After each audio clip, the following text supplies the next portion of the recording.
My daughter had just turned 13, and I'd spent my Friday lunch breaking up the galaxy cake she circled weeks ago. Dark blue frosting, tiny sugar stars, a silver 13 topper that made her grin when she saw it.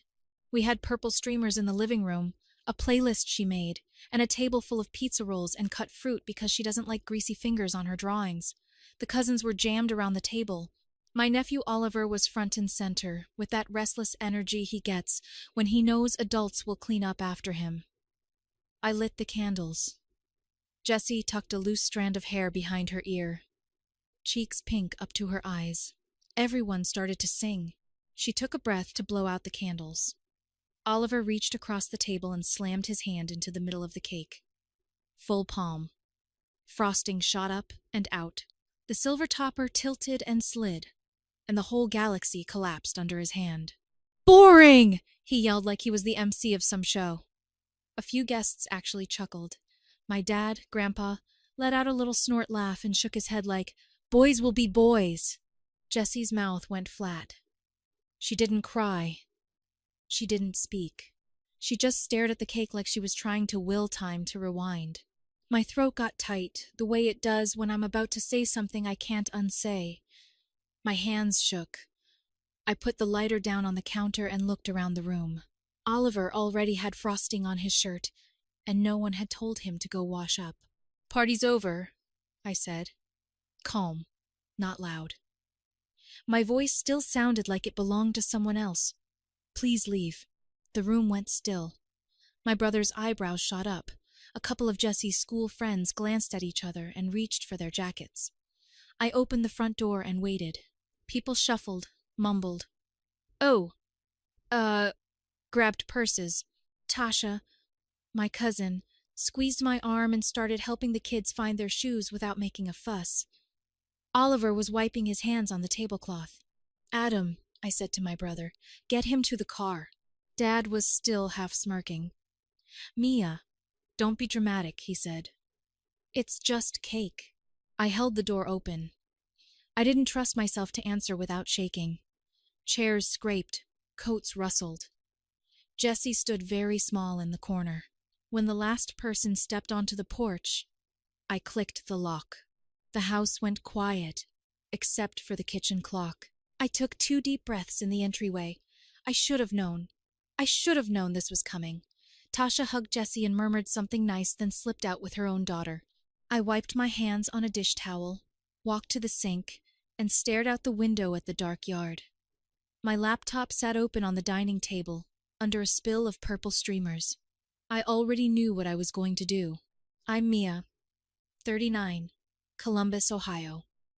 I'm a recruiter for a healthcare network, which is a fancy way of saying I look at resumes all day and talk people into jobs that pay a bit more than they think they can ask for. I'm a single mom to Jessie. Her dad and I split when she was 6, and he moved 2 states away. He calls on Sundays most weeks. My family, my dad, my mom, my older brother Adam, live within 15 minutes of me.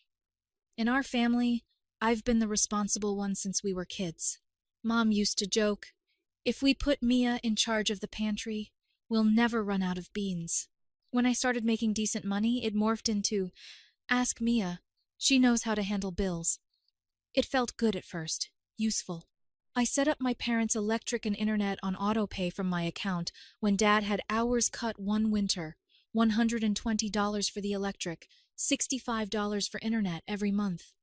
I told myself it was temporary. That was 4 years ago. When Oliver, my brother's son, was born, I set up a $529 account for him as a surprise. $100 a month at first, then $200, then $250 once I got my promotion. I'm the account owner. He's the beneficiary. I added Adam's email as an interested party, so he got statements and could see the balance. I didn't have much when I went to community college, and I told myself I was breaking a cycle. I told myself this was how families worked. The money never bothered me as much as the way it was assumed. Like how the week my bonus hit, Mom sent a group text. Family Beach Week. Mia found a deal. That deal was a rental I put the deposit on. $2,000, $400 on my card. We got there, and the room I'd planned for Jessie had somehow morphed into the cousin's room, which meant 3 kids and my kid on a blow-up mattress in the living room because she's small. I took a walk on the beach and yelled into the wind until I got the urge to cry out of my system. At Christmas, my parents hang stockings for every grandkid. One year, there wasn't one for Jessie. Oops, we didn't know which name to put, Mom said, laughing. Jessie had written Lena in glitter on 3 different Christmas crafts that week. They had every spelling cue in the house, and they still forgot. When the county fair rolled around, I bought a family pass so all the cousins could go together. I handed the laminated cards to Dad. My phone pinged with photos of cotton candy and rides. Jessie wasn't in them. You were at your mom's work thing, Adam texted back when I asked. I wasn't. I was at home. They just hadn't called us. They assume my kid is shy and not a joiner. Translation: we don't go with the flow of whatever Oliver wants to do. Last spring, I paid Adam's car insurance for 3 months while he looked for a new job. $110 a month. I Venmo'd him on Fridays for Oliver's basketball camp, $75 a week, because it would mean the world, Auntie. I bought my parents a new sofa when the old one broke, because I was tired of hearing my dad say his back hurt. They never let me forget how grateful they were in the moment. It just didn't buy Jessie anything but a chair in the corner. The little slights stacked up like unpaid invoices. The jokes about how Jessie is not really a Taylor because she has her dad's last name. The cousins group chat that left her out because she doesn't have Snapchat yet. The time she made a drawing of all of us at Thanksgiving, and I found it in my mom's recycling the next day under a pie tin. I didn't know it was hers, Mom said. It had "to Nana" written right on it. Sighs and gasps. I kept telling myself they didn't mean harm, that it wasn't malicious, that if I kept showing up, kept paying, kept smoothing, they'd see my kid the way I do. They'd notice that she is gentle and funny and careful, that when she chooses you, it's because she sees you, not because you're loud enough to demand it. 2 months ago, I told Adam no. He asked me to add him to my credit card just for gas, and I said I wasn't comfortable with that. His response was 3 paragraphs about how family helps family. He didn't say please. He ended it with, "You act like a bank manager, not a sister." The last couple of family events had this edge. A punishment, maybe. Jessie's birthday was the first time I saw it land squarely on her in public, with everyone watching. It wasn't just cake. It wasn't about frosting. It was the moment I understood that my kid could do everything right, and they'd still show her she was optional. After the door clicked and the house went quiet, I wanted to scream. I didn't. I got 2 trash bags, gently lifted the collapsed cake into one, and set the silver 13 topper on a paper towel. Jessie stood next to me, wrists tucked into her sleeves like she used to do in kindergarten when she didn't want to be noticed. I rinsed a plate, handed it to her, and cut a clean slice from the side that survived. I put a candle in it and lit it. "Make a wish," I said. My voice was steady again. She closed her eyes. She blew. The candle went out. That was the moment it clicked.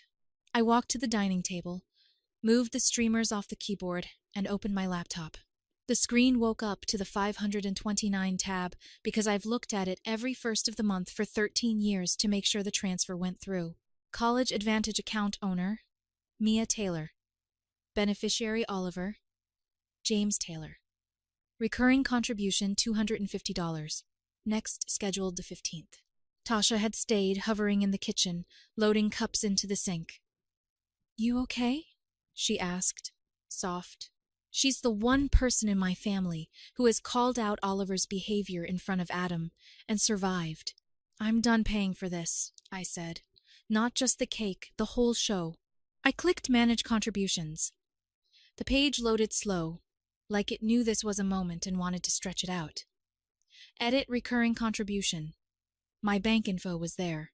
Huntington checking, ending in 0431. Amount $250. Frequency monthly. I hit Cancel Recurring Contribution. A pop-up asked, Are you sure you want to cancel the recurring contribution for Oliver James Taylor? I read it twice. I clicked yes. Another screen. Your recurring contribution has been canceled. Confirmation C, A7294557. Because I'd added Adam as an interested party, he gets transaction alerts. It's a checkbox I ticked when Oliver was a baby, because I thought it would make his dad feel part of it. Within a minute, my phone buzzed. Email subject: College Advantage Contribution Schedule Update. To me. CC Adam. This is to confirm the cancellation of your scheduled contribution. I set the laptop down. I didn't make a speech to the room. I didn't send a text. I didn't craft a paragraph for the group chat. I just stopped a stream of money that had been running from my life into theirs since before Oliver could sit up on his own. Tasha watched me, then nodded once like she had been waiting years for me to choose my kid over a performance. She wiped a smear of blue frosting off Jessie's cheek with the edge of a paper towel. "We've got cake," she said, and cut another slice for her daughter. My phone lit up on the table with a call from Adam before my email app could refresh. I declined it. It rang again. I declined it, then Dad, then Mom. I put the phone face down. I took Jessie to the couch, and we ate the slightly smushed cake together with forks. She leaned into my shoulder. "Did I do something wrong?" she asked, so small I almost missed it. "No, baby," I said. "You didn't do anything wrong." She nodded and kept eating. After a few bites, she said, "Can we save the topper?" She pointed to the silver 13 lying on the paper towel. I rinsed it, dried it, and set it on the bookshelf right next to her shelf of paperbacks. Later, after Jessie was in bed, and the house had gotten that quiet hum it gets when the dishwasher runs and the street settles, I checked my bank app. The 529 transfer usually leaves a little hole on the 15th. For the first time in years, there would be no hole. The money would sit in my account until I decided where it actually belonged. I didn't sleep much. Not because I was worried about their reactions, but because I felt like I finally did the grown-up thing I'd been avoiding. I drew the line in the book where my daughter begins.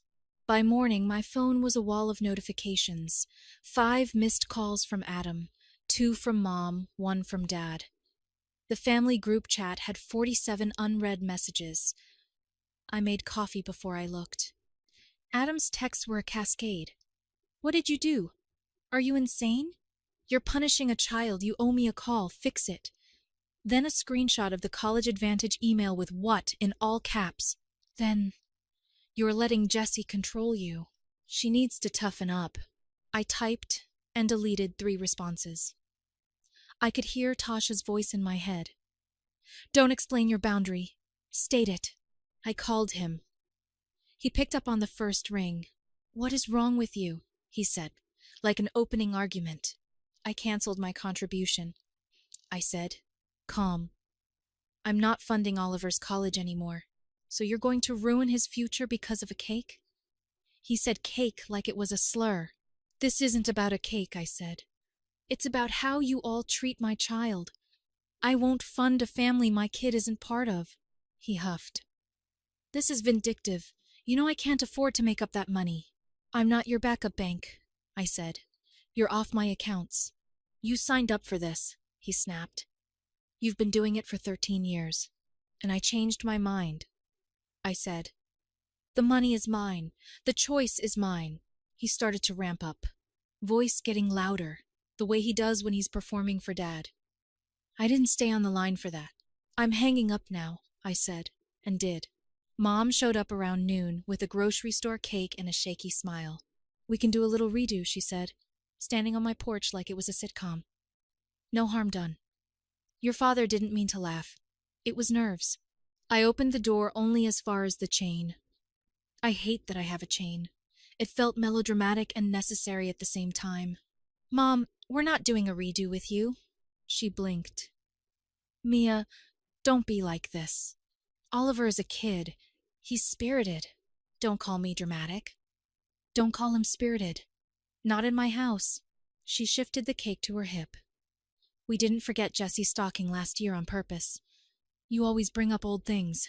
It's all the same thing, I said. I'm done paying for any of it. The chain stayed on. She huffed, looked down the street like maybe an audience would appear, then left the cake on the step. I didn't pick it up. Later, I saw a squirrel nibbling the corner of the plastic dome and had a stupid, mean little thought about how fitting it was. Dad texted me one long message about family unity and respect for elders and not punishing grandchildren for adult issues. I read it twice and didn't respond. He called Tasha to complain. She texted me, "He tried me." I told him I was there. "I saw it and I'm proud of you." I cried at that.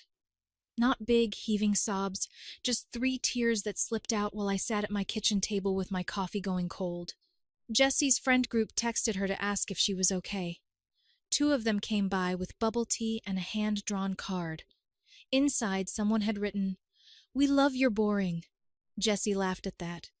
The soft sort of laugh that makes her shoulders unhunch. And I tucked the card into a frame we had lying around, because she never sees her things displayed at anyone else's house. The next week, Adam called again with a new tactic.